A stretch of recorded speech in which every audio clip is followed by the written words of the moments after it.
Anteriormente habíamos hecho una clase longitud y también habíamos hecho una clase punto, y esa clase punto habíamos dicho que podíamos, voy a quitar esto porque ahorita no me quiero enfocar en eso. Habíamos dicho que podríamos crear una clase distancia, ¿no? Entonces voy a recuperar rápidamente aquí y voy a tratar de hacerlo sin hacer tantas variables por eh, un tema de tiempo, ¿no? De no demorarnos mucho con esto. Entonces usamos PAU para elevar esto al cuadrado más math.pau de dis y menos otro y aquí 2.0 también. Listo, ahí está. Entonces el cuadrado de la diferencia de las x menos el cuadrado de la diferencia de las y, la suma de los cuadrados y la raíz cuadrada. Listo.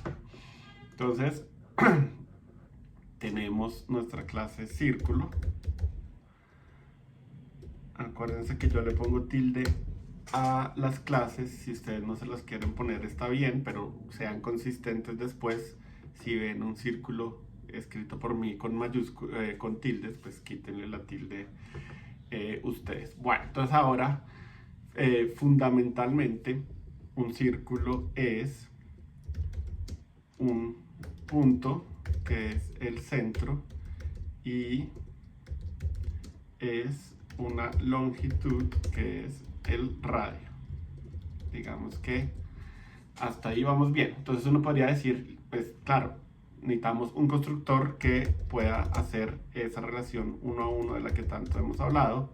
Entonces, donde yo diga, listo, voy a recibir un punto que es el centro y una longitud que es el radio, y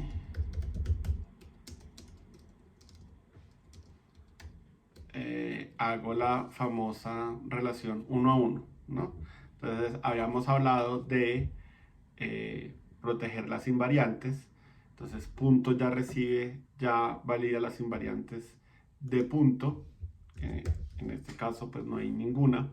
Longitud ya también validaría las invariantes, que en este caso sí es que no puede, tiene que ser positiva. ¿Cuáles serían las invariantes de círculo? Entonces vamos más adelante a lo que se llama null, y cuando hagan tipos de datos que también reciban otros tipos de datos como atributos, eh, tienen que revisar que esos atributos no sean null, y la manera de revisar eso es con una clase que se llama objects y un método que se llama require non null. This centro radio, ya. Y lo mismo, objects.require non null.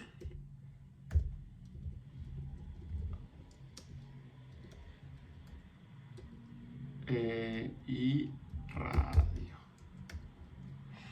Bueno, pero eso no es lo importante de el tema que quería ver. Resulta que cuando uno usa círculos, en muchas circunstancias pasa que no solamente tengo un punto y un radio, sino que a veces también tengo dos puntos del círculo, ¿sí? Y yo sé, hay un punto, este punto está en el radio, y este punto yo sé que es parte del círculo a pesar de que no sé el radio.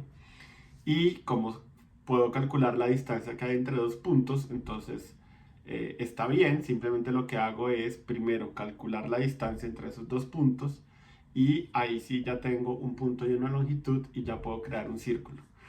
Resulta que yo puedo tener múltiples constructores en tipos de datos, y de hecho yo diría que entre más constructores mejor, porque tengo más formas de poder construirlo, ¿sí? Tengo más flexibilidad en cómo puedo construir un círculo, y también me garantizo que la gente no va a cometer errores. Entonces, si yo dependo de que la gente sepa cómo calcular la distancia entre dos puntos para, tengo dos puntos y primero hago ese cálculo de distancia y después si llamo al constructor, y pues eso puede, tal vez en este caso puntual no, porque además distancia es parte del punto, pero siempre que implica que el usuario tiene que saber que tiene que hacer algo, puede embarrarla, ¿sí? Puede ser alguien que diga, bueno, yo tengo dos puntos, entonces voy a asumir que uno es el centro y en el otro pongo uno de radio.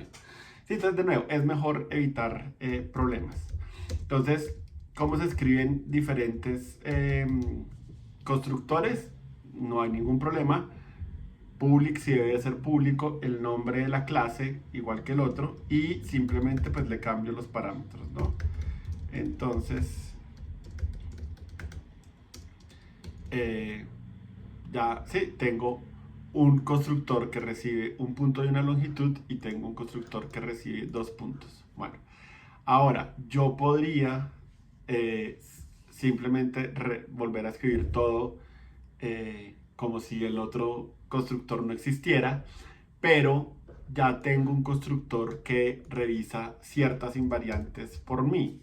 Entonces lo que no quiero es tener que repetir las invariantes en todos los constructores, porque de pronto en uno de esos constructores se me olvida proteger las invariantes y volvemos a tener problemas porque tengo un tipo de dato inconsistente en que cuando se construye de una manera sí se validan las cosas y cuando se construye de otra manera no se validan las cosas.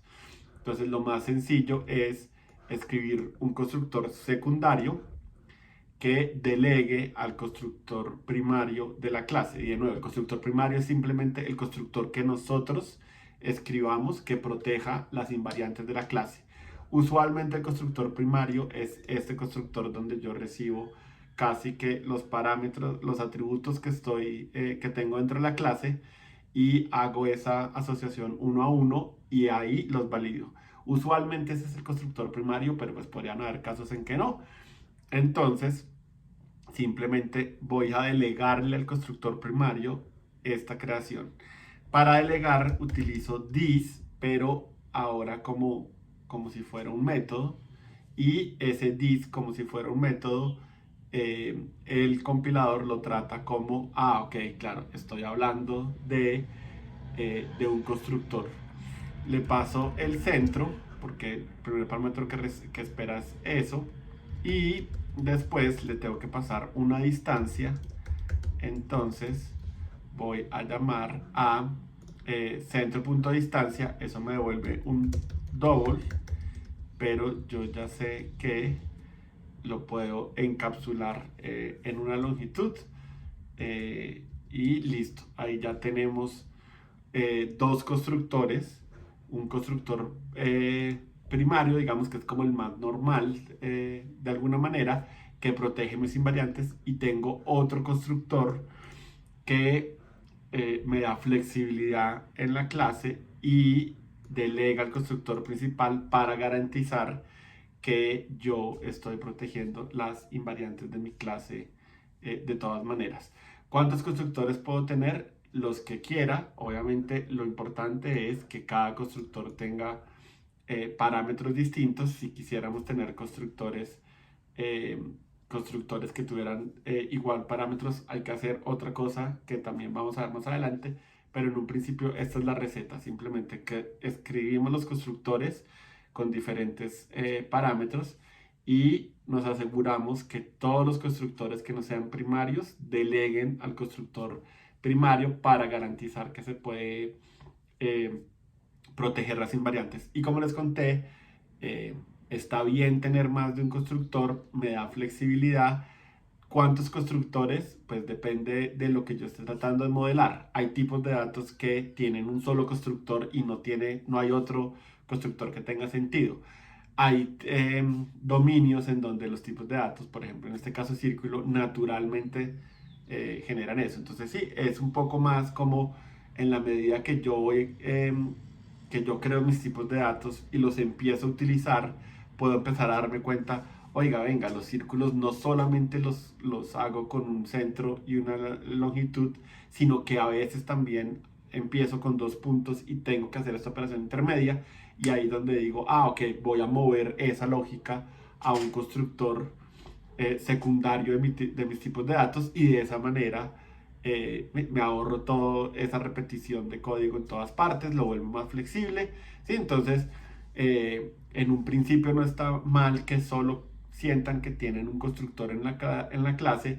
Eso es algo que pueden ir revisando con el paso del tiempo. Lo único que es importantísimo, como les conté, es asegúrense de estar delegando a el constructor primario para que puedan tener la garantía fuerte de que siempre están protegiendo las invariantes de la clase.